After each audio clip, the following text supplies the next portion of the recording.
काफिरो, तुम अल्लाह से क्यों कर मुनकिर हो सकते हो?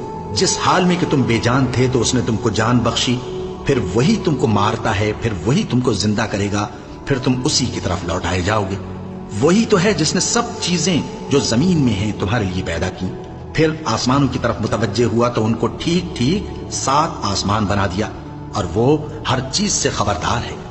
और वो वक्त याद करने के काबिल है जब तुम्हारे परवरदिगार ने फरिश्तों से फरमाया कि मैं जमीन में अपना नाइब बनाने वाला हूं। उन्होंने कहा, क्या तू उसमें ऐसे शख्स को नाइब बनाना चाहता है जो खराबियां करे और कुछ तो खून करता फिरे?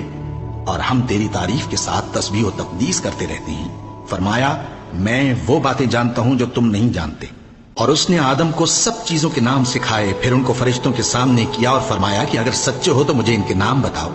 उन्होंने कहा, तू पाक है, जितना इल्म तूने हमें बख्शा है उसके सिवा हमें कुछ मालूम नहीं, बेशक तू दाना है, हिकमत वाला है।